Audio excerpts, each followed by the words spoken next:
When you need to find an important document, how long does it take you to find it? If your answer is anything above maybe like 30 seconds, then you may want to make an adulting binder. An adulting binder is a binder, or in my case, a file folder or something like that, that includes all of your important documents from all areas of your life so that it is super quick and easy to find them when you need them. First things first, you need to figure out what you want to put all of your important documents in. And for me, that's a file folder because it generally takes up less space.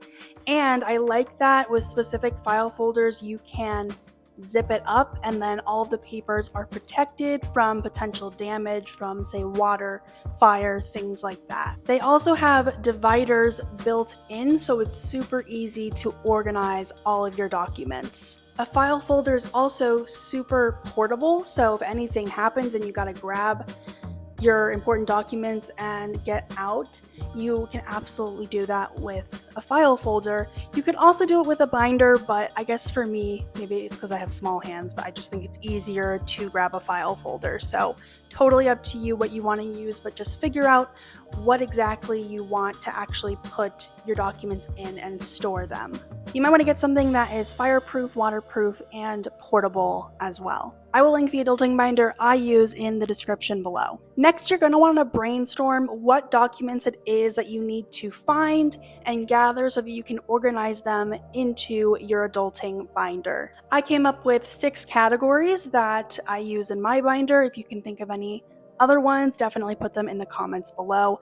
But the ones I'm going to be going over today are identity, home, car, finances, health, and career. If you have any other category that is specific to you, feel free to add that and add any other ones as needed. Let's start with the identity category. The documents that are going to be in this section of your adulting binder are going to be related to your personal identification. So these are things like your birth certificate, your social security card, your voter registration card, maybe even fingerprints if you have those available. If you have a passport, that's a great one as well.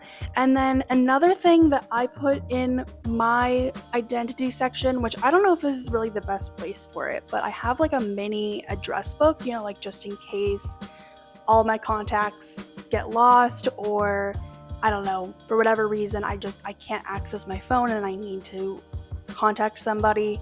I have that little address book in my identity section as well. You may also want to make copies of your birth certificate or any other important cards that you think might potentially get lost. The next section I have as a part of my adulting binder is home, and all of the documents in this section are related to living and residency. There may be times where you are asked to show proof of residency, and so this is a really great time to obtain that documentation, so when that time comes, you already have things available to you. I have things like my renter's insurance and also my Wi-Fi information in this section. The next section is car. For whatever reason, there are a lot of documents that go along with having a car, so that is why I made it its own section. I keep things like my auto insurance, my car registration, and a pair of spare keys to my car in this section of my adulting binder. Another idea of something you can put in this section is a copy of your driver's license. I think a lot of us just carry our driver's license around everywhere because, at least like for me, for example, I really can't go much of anywhere without my car. Like, I need my car to go to work, I need my car to go to the grocery store. I'm not really in a walkable area, so I have to have my car to go out and do things, so I pretty much just have my driver's license on me at all times. But just in case I need to present a copy, or I don't know, if I ever lose it, hopefully not, or it gets damaged or something like that, then I have a copy of it that I can use if needed. So what you can actually do is go to a scanner and scan one side of the card, and then it will print out a paper for you, and then you can scan that copy with the front side on it and then flip over to the back side of the card, scan that, and then you'll have one page with both sides of your driver's license. The next section is finances. I think this section is pretty self-explanatory. We're just including things that have to do with your financial life. I have banking information in this section. I have proof of my taxes, W-2 forms, and salary. Include any kind of financial information that you think would be good to have on hand, or if you have documents that are printed and you don't necessarily want to store them digitally, or you don't know how to store them digitally, then this would be a great place to put those documents. The fifth section is health, and for me this is a pretty hefty section because I have a lot of health issues, but for others it might be smaller. In this section I have a copy of my health insurance and a document from my employer where my health insurance is through that explains the different coverages that I have. I have my medical history, and I kind of did this myself. This was like a DIY. I have a paper with all of my doctors and psychiatrists list out and their contact information. I have a document actually recording and documenting my health journey over the years and when certain things have happened, like when I've gotten certain diagnoses or when certain symptoms have started for me, when I actually visited a certain doctor or specialist, and what treatments I might have started or stopped. I also have a family health tree, as I like to call it. So if you've heard of a family tree, that is when you have, your ancestors at the top and then lines drawing down to their kids, and then, maybe someone was married, so you bring some other person in, and then there's a line that kind of connects to the two, and then one that goes down and has their kids, and you just keep going until you get to yourself.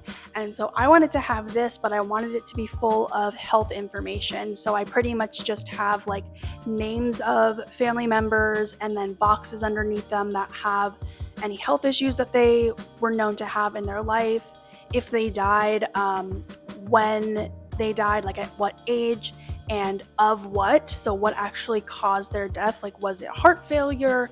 Did they die of old age? Anything like that. And just did that for everybody in the family until I got to myself and my brother. I just find this really helpful because a lot of times doctors will ask what your family history is, or if you have any family history of, heart disease or diabetes or whatever.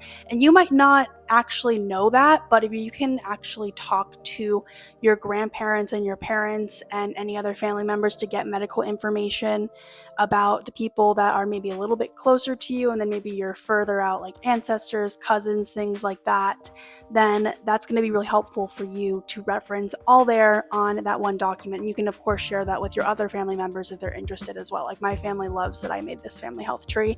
I think it's really helpful for everybody, not just myself. I also have blood test results in this section, my psychological evaluation, and my immunization card. I am actually working on this, but another thing that you can put in the health section of your adulting binder is a living will and advanced care directives. A living will is something that you write when you're alive, but it's for after you die so that all of your assets will go to the people you actually want them to go to.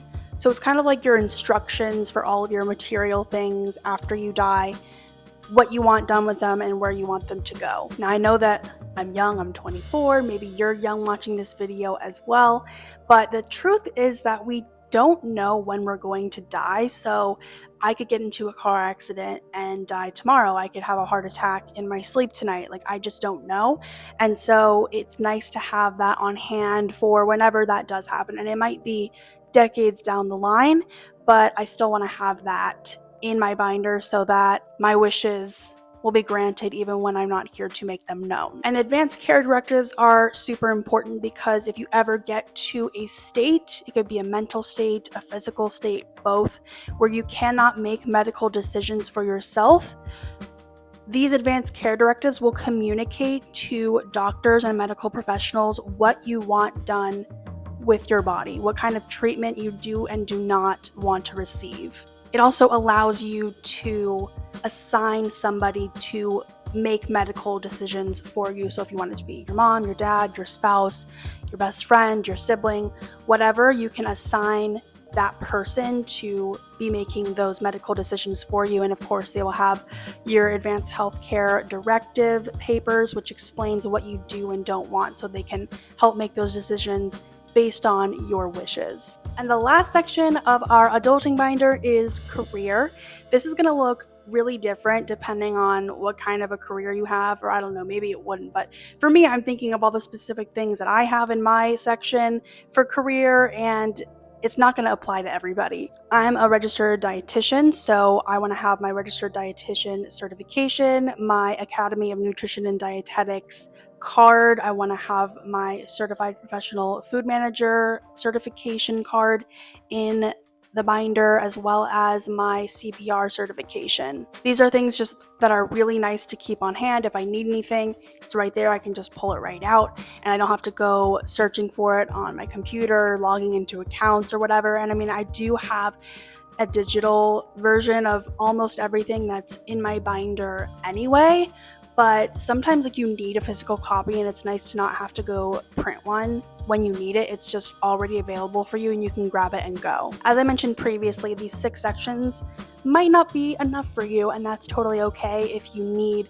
additional ones, or if you want to break up maybe some documents within a certain section into 2 separate sections, feel free to do that, and you can add any as needed. I might add more to my binder as well as I go on and find that I need more room for certain things. If you're committing to making this binder, just know that it will take some time.